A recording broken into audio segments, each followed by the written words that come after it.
There is a shaft that leads all the way through the earth like this, a pit. If you go in it at one side or go in it at the other side, gravity takes you to the heart of it. And in the heart of it, the middle of the earth, is a place called the hell, outer darkness. When Lazarus died, he didn't go into this hell. He went into a place called paradise. It was a air-conditioned paradise down in this bottomless pit. Now on the other side of it, the other side of this paradise, was a place where the rich man was.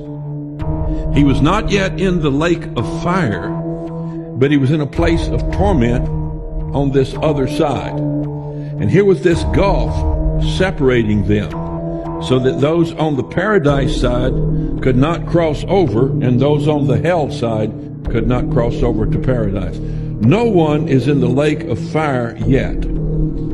So here was Abraham's bosom. The rich man died, was buried, and hell lifted up his eyes. He saw Lazarus afar off in Abraham's bosom, and they communicated back and forth. All right, here is 1 Peter 4:5. Who shall give account to him that is ready to judge the quick and the dead, the living and the dead? For this cause was the gospel preached to them that are dead. So Adam is here, Abel is here, Enoch, Methuselah, Noah, possibly his sons, Abraham, Isaac, Jacob, Joseph, David, Solomon, Jeremiah, Ezekiel, Daniel, Hosea, Joel, Amos, Obadiah, all those characters in the Old Testament, plus many, many more, were here in paradise at that time. They couldn't go to heaven because their sins hadn't been paid for. But God was favorably disposed to them because they had believed God. So God had a high regard for them in their believing state. But no payment had been made for their sin. It said it was not possible the blood of bulls and goats could take away their sin. So in effect, they were saved on credit. They were saved by God in anticipation of a time when their sins would be paid for.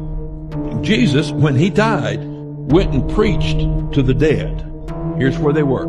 In Ephesians chapter 4, 8 through 10. Wherefore he saith, when he ascended up on high, this is after Jesus' crucifixion and resurrection, he ascended up to heaven. He ascended up on high, but he led captivity captive. So there was some people held captive here. He took them out. He captured those who were captured and led them out to heaven. He took captivity captive and gave gifts unto men. And he also distributed gifts to these saints of the Old Testament at that time. Now he that ascended into heaven, is he also that descended first into the lower parts of the earth. You can't be any clearer than that. The same Jesus that ascended into heaven is the Jesus who descended first before he ascended into heaven. Now that would have to be between his death and resurrection and his ascension into heaven. That was the time period in which this took place. And the graves were opened, and many bodies of the saints which slept, that's the word for dead Christians, arose and came out of the grave after his resurrection and went into the holy city and appeared unto many. Matthew 27. So when Jesus went into the grave, on the third day when he came out, bodies of the saints which were previously dead appeared in the city of Jerusalem unto many people. That means some old lady sitting there grinding her corn, and the man walks up to her and says, how you doing there? She says, fine. Who are you? He says, I'm Isaiah. And a long time since I've been here, about 700 years. And what are you doing here, Isaiah? Well, I'm just waiting. We're going to be going on up to heaven. Just made a stop. So many of the saints got to see those Old Testament saints at that time. Now, those are the ones he preached to. He didn't preach the gospel to lost people, giving them a chance to get saved. Jesus preached the gospel to those in paradise who were already in a state of grace and favor with God, so that they too could believe on the Lord Jesus Christ, which they all did.